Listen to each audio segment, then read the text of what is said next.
Welcome back, everyone. Are members of the ruling APC seeking refuge elsewhere? Nothing seems absolute or certain for now. When they talked about the parliamentary support group, which they say has a support for President Muhammadu Buhari, the other side told them that they had no members behind them. Well, look at this. What happened is that the group met with President Muhammadu Buhari last week, and it was led by the convener, Honorable Jibrin. The Kaduna federal lawmaker joins us from Abuja studio tonight. Honorable Jibrin is our guest tonight on the program. We do hope that we get the other perspective on the program to join in. But in the meantime, we have Honorable Jibrin. Thank you so much for joining us on the program. You visited the villa, and with some of your group, which a lot of people had said in the House of Representatives, when you said you had people, and some people thought that it was a lie. How many people do you have behind you? Because we understand that a lot of them perhaps are leaving the APC. What is the situation? Well, thank you so much, Sean. Let me quickly correct. I represent Kano, not Kaduna.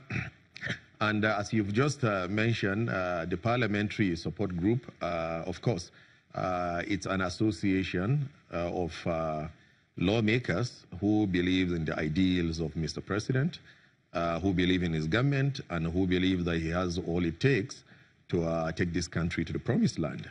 And we are very many of us in the House of Representatives, and we've been discussing amongst ourselves, doing a lot of consultation, taking into cognizance the situation of the party, little misunderstanding and crisis that is going on, trying to contribute the best that we can in seeing that everybody is carried along, and all the crises, to the best of our knowledge, to the best of our ability, are all resolved. But most importantly, to show the president that we stand with him, we will continue to support him on the floor of the House and in our various constituencies. Let me also say, in the course of doing that, myself and some of my colleagues that form the group actually consulted Mr. Speaker, and we also got the blessing of the Speaker, and he's also been supportive of the group, and I think we'll be able to continue to add value to the political system and the APC at large. Honorable Jibrin, well, you said you're standing with President Muhammadu Buhari.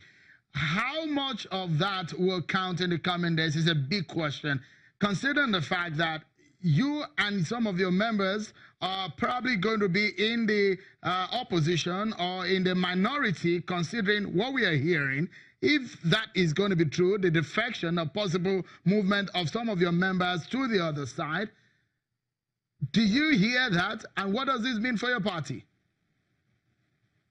Well, as I have said repeatedly, or we've said repeatedly, we will do all we can to see that we keep our colleagues.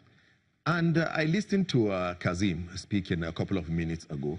The party is doing everything within its power to see that they discuss and also reach some understanding with those who are saying they want to leave, not because the president is afraid of them, not because the party is afraid of anybody, not because the APC believes that if they leave, we are not going to win our election, but because the APC believes that that is the right thing to do.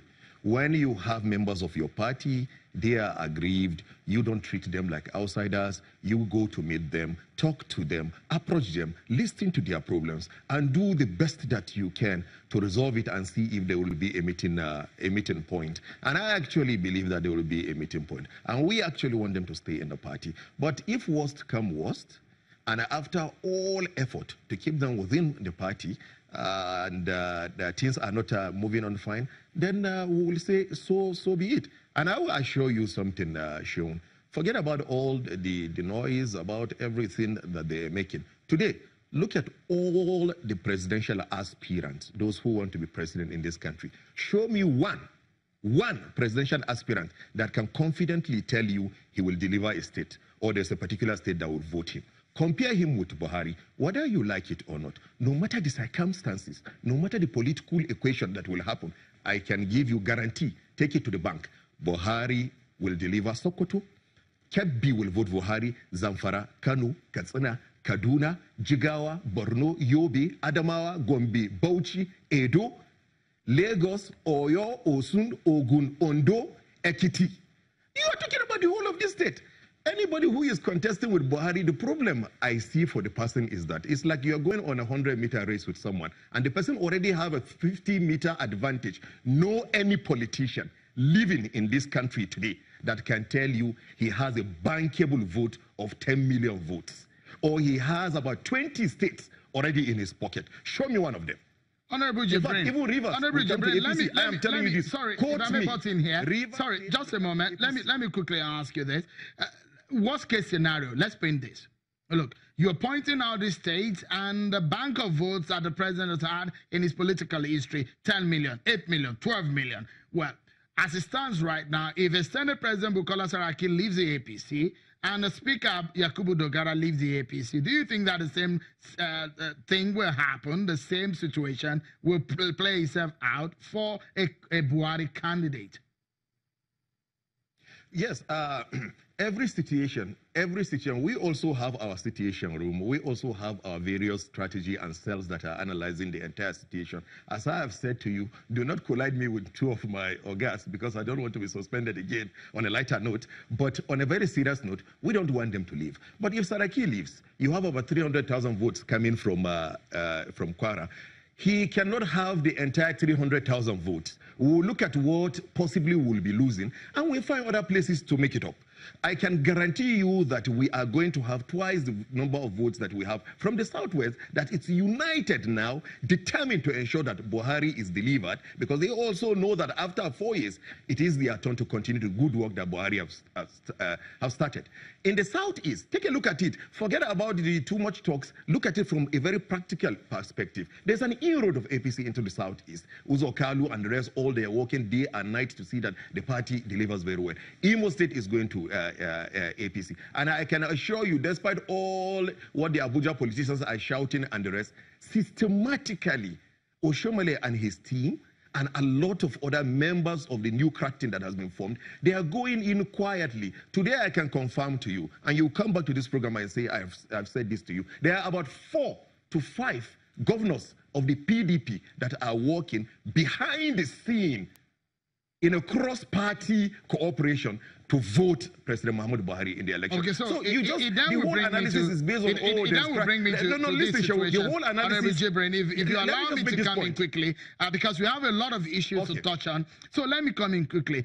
You know what the bloc of the new PDP did to the chances and the fortune of the PDP when they lost the election in 2015. The R-APC looked like they actually healed for the APC in a similar manner. The R-APC, they did say that it is late in the day. Isn't that a danger for the chances of a Buhari candidate for 2019? The circumstances are different. In 2015, let me tell you this, we particularly from the north, northwest, north central, northeast, we were leaving the party and we were going to join the tide of the wind, because we understand that Buhari is so strong and he has defeated us severally in our elections. So when we're going out, it was something like we're even glad we're leaving the party because we are not going to run an election against the direction of the wind. But now, if they leave the party, tell me what is attractive about PDP. What is attractive about PDP? PDP is a dead party, completely dead. Show me one person apart from Fayoshe and the governor of Rivers, who also is going to leave the government house in 2019. What is there? What is there going on? The governor of Bayelsa State, if you listened to him a few days ago, he came on China's TV program and he said it. And the interpretation of what he said is that there's graveyard peace in the PDP. All right. Let me bring some of the issues. Let's come to the issues now. Let's leave a bit of politics and come to the issues.